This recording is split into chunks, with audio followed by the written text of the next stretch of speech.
Meus irmãos, nós vamos ler aqui em 2 a Timóteo, no capítulo 3, versículos 16 e 17.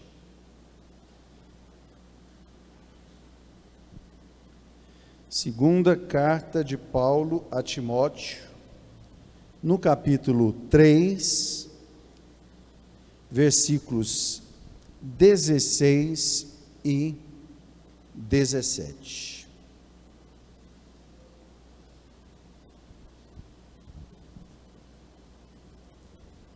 Enquanto alguns irmãos estão procurando, eu quero lembrá-los de que domingo, 9 da manhã, nós teremos a escola bíblica dominical. Às 9 da manhã, aguardamos todos os irmãos para juntos estudarmos sobre os atributos de Deus. E domingo à noite, às 19 horas, o nosso culto de celebração ao nome do Senhor. Diz assim a palavra de Deus: toda a Escritura é divinamente inspirada e proveitosa para ensinar, para redarguir, para corrigir, para instruir em justiça, para que o homem de Deus seja perfeito e perfeitamente instruído para toda a boa obra. Meus irmãos, nós estamos claramente no fim dos tempos. Durante anos se tem falado sobre isso. Eu tenho uma vivência já de mais de 35 anos no Evangelho, e muito se falava, desde a época que eu aceitei Jesus, sobre a volta de Jesus, sobre os sinais dos tempos, enfim, mas agora realmente eles estão se manifestando. Nós não sabemos a que momento será, mas o Senhor está às portas, e a igreja precisa, como nunca, sempre precisou, mas hoje mais do que nunca, precisa estar ligada com a palavra do Senhor, se alimentando desse alimento que é puro, que é verdadeiro, que é santo, que é a palavra de Deus. E como igreja, irmãos, nós temos algumas responsabilidades. Timóteo, muito novo, pastoreando, e pensa a pressão.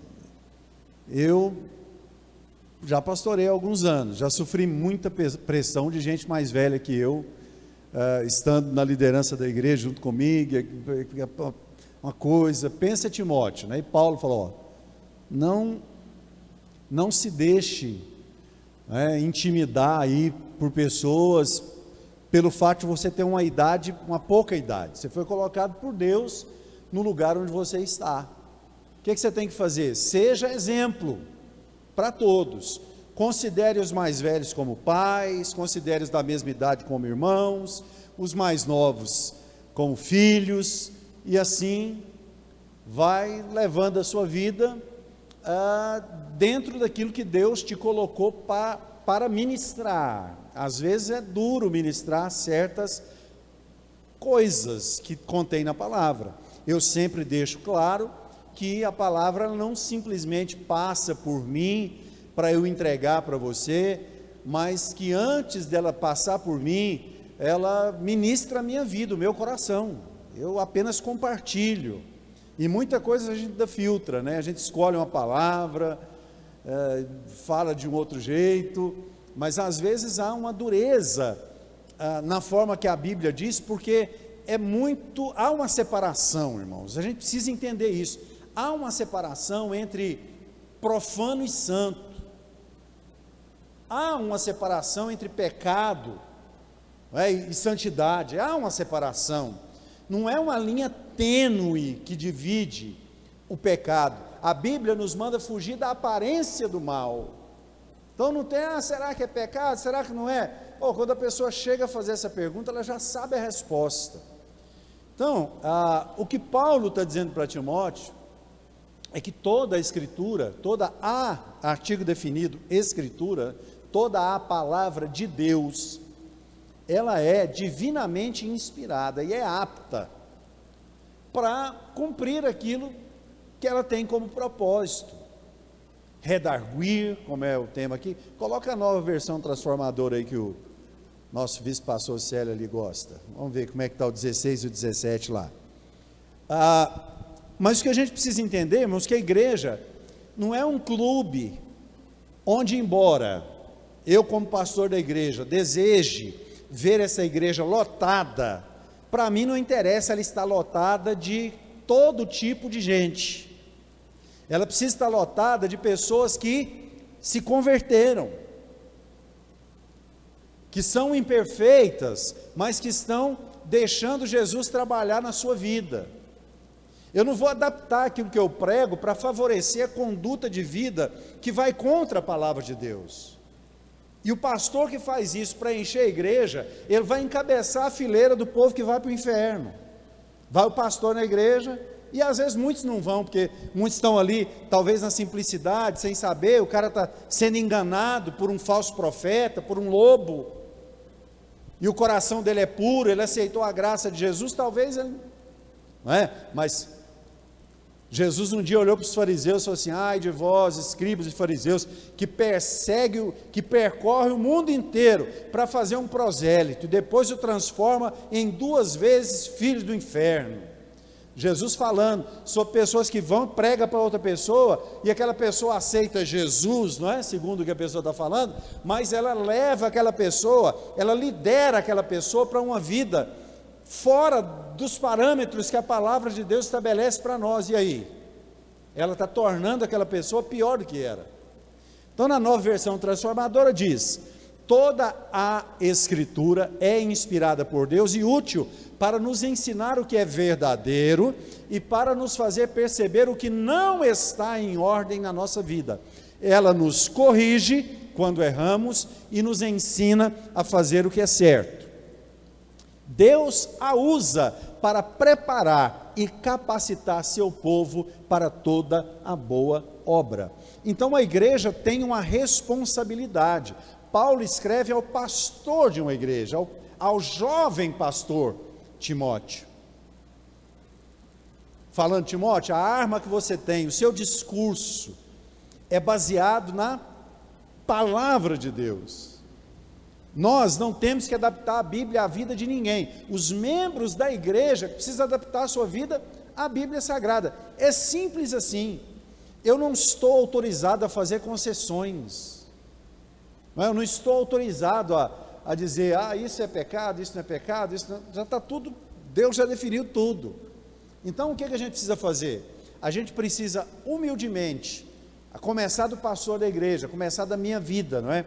A gente precisa humildemente ler a palavra, observar aquilo que está errado na nossa maneira de agir, na nossa maneira de viver. Por isso essa leitura tem que ser feita constantemente e como manutenção da nossa vida, para que a gente possa, por meio do arrependimento, corrigir a nossa rota. A gente precisa corrigir a nossa rota constantemente.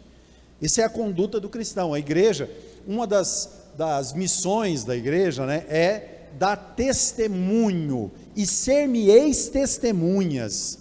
Jesus está dizendo isso. Então, uma das missões que a igreja tem é dar esse testemunho, e para isso nós precisamos estar vivendo a palavra. Então, uma igreja que quer agradar a Deus, ela valoriza a palavra.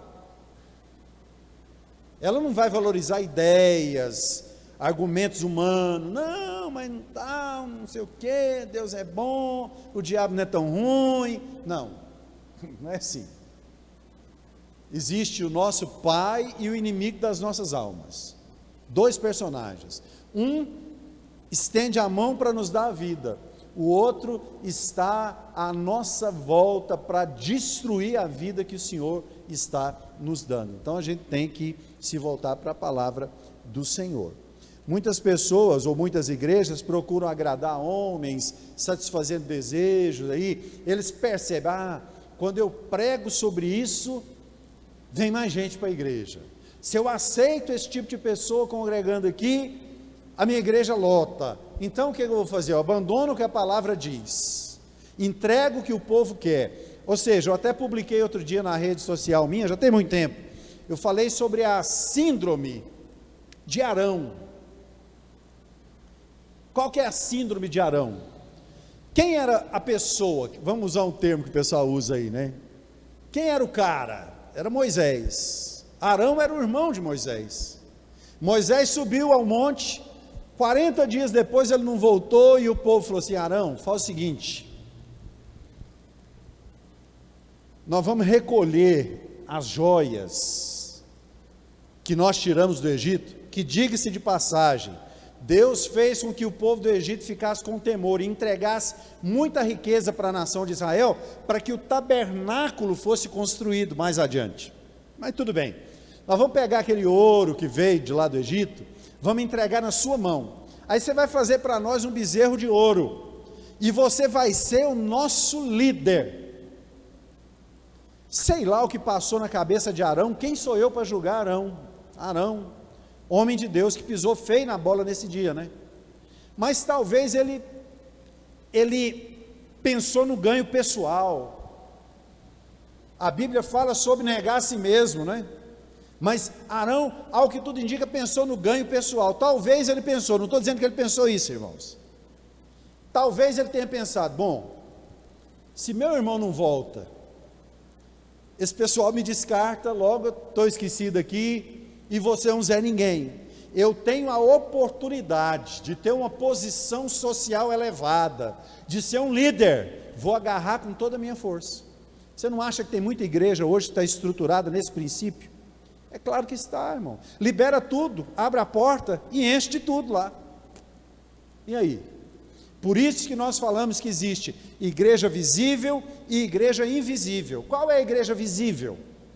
É aquela que a gente vê, vai um cantor gospel aí no rodeio show de Aparecida e enche de gente lá. É a igreja visível. Qual que é a igreja invisível? É aquela que, se a trombeta soar e Jesus arrebatar a igreja, é a que vai subir do meio da multidão lá, não sei quantos, pode ser até todos, né?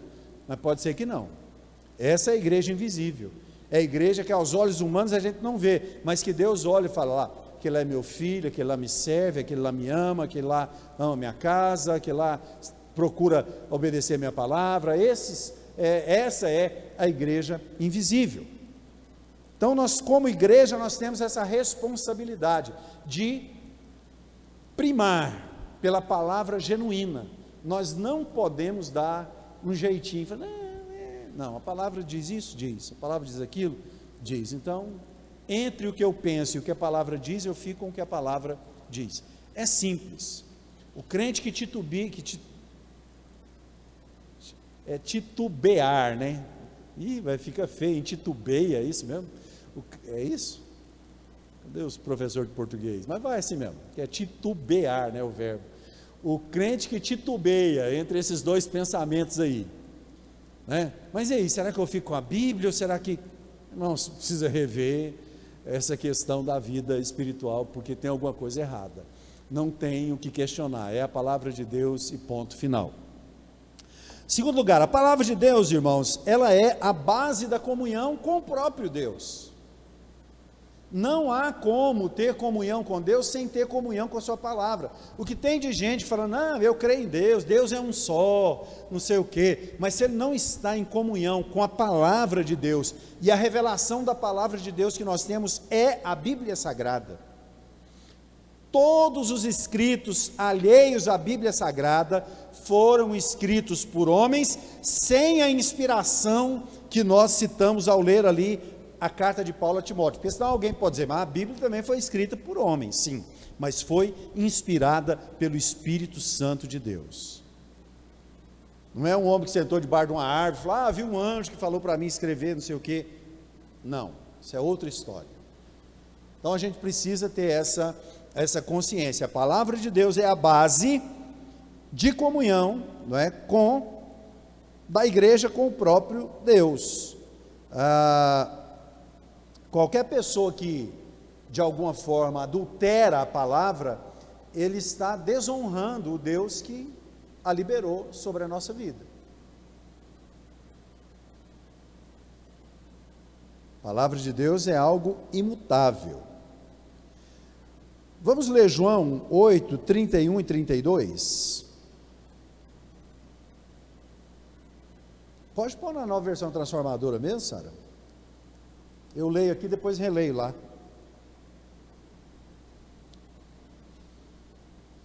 Diz assim, ó: Jesus dizia, pois, aos judeus que criam nele: se vós permanecerdes na minha palavra, tem que permanecer na palavra, irmãos, verdadeiramente sereis meus discípulos, e conhecereis a verdade, porque permanecendo na palavra, a gente vai conhecer a verdade. Foi o que eu disse: existe o meu pensamento, existe a palavra, a verdade é a palavra, e a verdade vos libertará. Olha aí, Jesus disse aos judeus que creram nele: vocês são verdadeiramente meus discípulos, se permanecerem fiéis aos meus ensinamentos. É quase igual. Então conhecerão a verdade, e a verdade vos libertará. Não tem como mudar, né? Tem como ficar mudando muito aquilo que Jesus falou. É isso mesmo, alguns sinônimos ali, uma linguagem menos arcaica do que nós temos aqui na versão corrigida, embora seja a versão que eu mais goste, mas é uma versão ali um pouco mais contemporânea, enfim, mas diz exatamente a mesma coisa. Uma vez que nós estamos em comunhão com o Senhor, irmãos, a palavra de Deus se torna ainda mais relevante e mais necessária na nossa vida. Uma armadilha, uma cilada que muitas pessoas caem, é porque pensam que por ser crentes, ter uma carteira de membro, contribuir com a igreja, isso isenta essa pessoa de no seu dia a dia buscar a presença do Senhor. Nós precisamos buscar a presença do Senhor diariamente. Sem essa comunhão, a nossa vida murcha. Imagina a sua vida como uma plantinha que precisa de sol todo dia e que precisa ser regada todo dia. Aí você resolve regar ela só domingo à noite. Vê quanto tempo ela vai durar. Você pega essa plantinha sua, põe ela num lugarzinho lá, deixa ela sem tomar o sol da justiça ali, diariamente, deixa ela na sombra, nas trevas, na sombra ali e tal, aí você joga uma água nela só domingo à noite, depois você me conta quanto tempo ela durou. Nossa vida é exatamente assim, irmãos. A comunhão precisa ser exercida, precisa ser vivida, e é um prazer ter comunhão com o Senhor. Irmãos, que alegria sentir a presença do Espírito Santo. Que alegria. Às vezes eu entro no estúdiozinho que eu tenho lá em casa para cantar e tocar, ficar sozinho assim, irmãos, mas que alegria, que coisa gostosa. Eu estou numa situação da minha vida hoje, que dá 2 horas da manhã, eu vou dormir porque eu sei que eu preciso dormir, e eu tenho que levantar no dia de manhã para resolver as coisas, porque senão você não quer parar. É uma coisa que é muito boa. A comunhão com o Senhor é algo glorioso, é algo muito bom. Então nós precisamos exercer essa comunhão. Vamos aqui. Eu anotei aqui que para manter a comunhão com Cristo, precisamos permanecer nas doutrinas dele. Segundo João, no capítulo 9 aqui, diz assim, ó, acho que deve ser versículo 9, né? Segundo João, versículo 9, porque está tudo em pretinho aqui, mas segundo João não tem 9 capítulos não, só tem um. Todo aquele que prevarica e não persevera na doutrina de Cristo, não tem a Deus. Quem persevera na doutrina de Cristo, esse tem tanto ao Pai como ao Filho. Olha isso, irmãos, Olha como é claro, não tem, as pessoas argumentam, não é bem assim, a Bíblia diz, mas ela dá margem para interpretar. Não, irmãos, isso aqui não tem margem para interpretação. Olha, todo aquele que prevarica. O que é prevaricação? A gente vê muito esse termo usado aí numa classe de pessoas da sociedade, né? Crime de prevaricação, essa coisa toda. Mas o que é prevaricação? Trocando em miúdos, é traição, dissimulação. Você se faz passar por uma coisa, mas é outra. Você declara uma coisa com a sua boca, mas o seu testemunho de vida diz outro. Isso é prevaricação. Então olha como é claro, todo aquele que prevarica e não persevera na doutrina de Cristo, não tem a Deus. O que a Nova Versão Transformadora usa no lugar de prevaricação? Quem se desvia deste ensino não tem ligação alguma com Deus. Simplificou, foi mais brando, né? O termo prevaricar é muito forte, é essa traição mesmo, tendo como vista um ganho pessoal. A pessoa trai o outro para obter um ganho pessoal, isso é prevaricação. Muito bem, a igreja, irmãos, existe para gerar filhos por meio da palavra. O que gera filhos, e eu não estou falando você, de alguma forma, atrair pessoas para frequentar a igreja, não é isso. Eu estou falando alguém que é filho de Deus, alguém que tem temor do nome do Senhor, e entenda temor não como medo, tá? Mas entenda temor como consideração. Medo é outra coisa. Existem algumas palavras que passam a ter sinônimos por causa do uso comum, não é, do uso popular, mas na realidade a palavra temor ela tem muito mais a ver com consideração do que com medo. Até porque o mandamento mais importante da palavra é aquele assim, amarás o Senhor teu Deus de todo o teu coração, de toda a tua força, de todo o teu entendimento, e o próximo como a ti mesmo. Mas amarás o Senhor teu Deus, e não temerás. Quando você vai fazer aquilo que você ama, ou vai encontrar alguém que você ama, vai receber alguém que você ama, você faz tudo com maior capricho, com maior zelo. Mas se é alguém de quem nós temos medo, a gente pode até na presença, não é, de alguma forma ensaiar algum tipo de fidelidade àquela pessoa, mas na ausência, se a única coisa que liga uma pessoa a outra é o medo, não há fidelidade na ausência. Mas no amor, se a gente ama alguém, a fidelidade é na ausência. Você pode estar em que lugar que for, não é? Posso ir para qualquer lugar do planeta, a pastora Liliane está tranquila e feliz, sabe que eu a amo e que sou fiel a ela de todo o meu coração. A mesma coisa, e precisa ser até de uma forma maior, mais forte, né? Com o nosso Deus. Então a igreja, ela é responsável por gerar filhos por meio da palavra, e a palavra genuína gera amor no coração daqueles que aceitam a Jesus. A pastora Liliane até comentava comigo outro dia, tem algumas expressões, irmãos, que são bem intencionadas, mas que se a gente vai levar na preciosidade, se a gente vai levar enfim, né, no que realmente quer dizer, tem até uma frase que fala assim, não importa o que você quis dizer, o que importa é o que você disse. Então essa coisa do primeiro amor, ela estava comentando comigo, esse negócio de voltar ao primeiro amor, quantas vezes eu já cantei uma música que eu quero voltar ao primeiro amor, linda canção, mas irmãos, na realidade, a gente precisa ter amadurecido em relação ao amor de quando nós conhecemos ao Senhor. O nosso amor hoje precisa ter crescido, avançado, evoluído, se transformado numa coisa mais madura do que o primeiro amor. Entendem isso? Então, enfim, a gente precisa entender isso.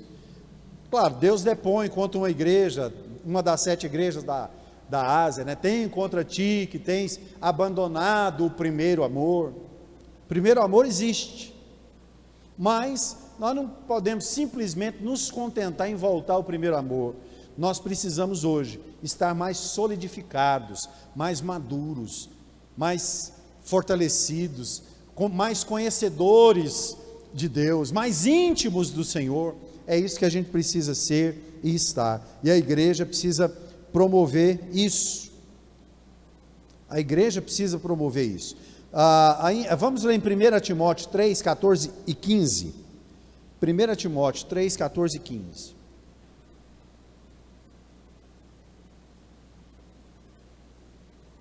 Olha como Paulo descreve a igreja.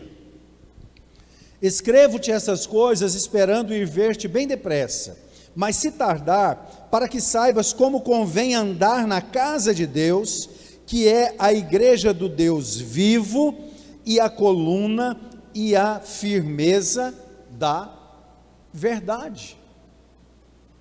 Essa é a descrição da igreja. E a gente precisa saber que nós somos igreja quando estamos reunidos e quando estamos sozinhos, lá no nosso trabalho, onde a gente estuda, em qualquer lugar que a gente estiver, a gente é igreja. A gente precisa ser coluna da verdade, né? Firmeza da verdade. A gente precisa ser isso. Os obreiros da igreja precisam ter responsabilidade de pregar essa palavra. 1 Pedro 5, 1 a 3 diz assim: aos presbíteros que estão entre vós admoesto eu, que sou também presbítero com eles, e testemunha das aflições de Cristo, e participantes da glória que se há de revelar, apacentai o rebanho de Deus que está entre vós, tendo cuidado dele, não por força, mas voluntariamente, nem por torpe ganância, mas de ânimo pronto, nem como tendo domínio sobre a herança de Deus, mas servindo de exemplo ao rebanho. Então nós precisamos entender isso, irmãos. Os pregadores do Evangelho, eles são responsáveis também. Quando eu falo pregadores do Evangelho, pode ser um pregador itinerante, pode ser alguém. Olha o que diz aí, 1 Timóteo 4,16. Nós mesmos, como pregadores do Evangelho, tem cuidado de ti mesmo e da doutrina. Persevera nessas coisas, porque fazendo isto, te salvarás, tanto a ti mesmo, como aos que te ouvem. Então, a igreja tem essa responsabilidade de alguma forma, examinar essa verdade. 1 João 4,1 diz assim: amados, não creiais a todo espírito.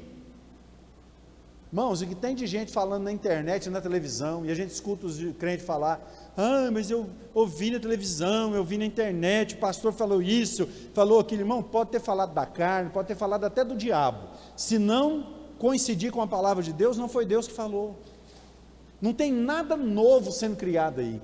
Nem Jesus, quando foi tentado lá no deserto, criou alguma doutrina nova. Ele falou: está escrito. Satanás falava não sei o que, falava: está escrito. Satanás falava alguma coisa, ele: está escrito. A única coisa que Jesus alterou, no que diz respeito ao que está escrito, é que ele falou assim: um novo mandamento vos dou, que vos ameis uns aos outros como eu vos amei. Porque o mandamento antigo era amar ao próximo como a ti mesmo.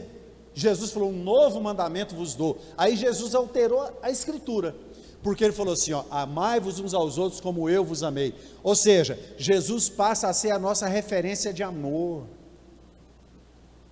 Ele passa a ser a nossa referência de amor, não para passar a mão na cabeça, não para alisar o pecado de ninguém, mas se for preciso, dar a vida pelo próximo.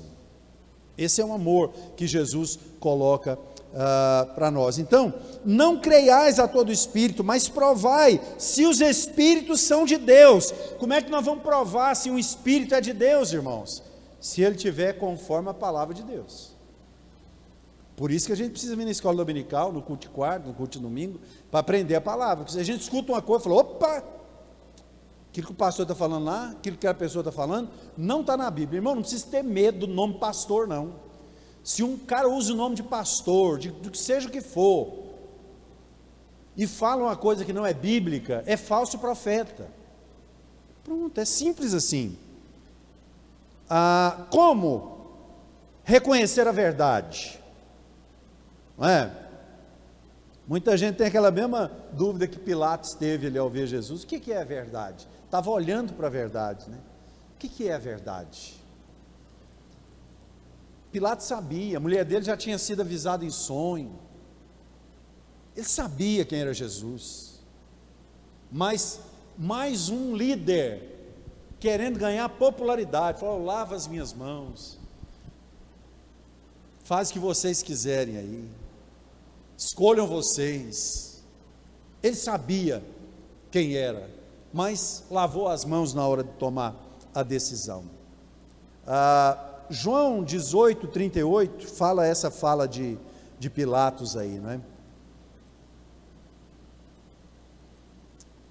Então, irmãos, para terminar aqui, vamos falar sobre a mensagem que Jesus nos delegou. A tendência humana, irmãos, é enfatizar uma linguagem suave,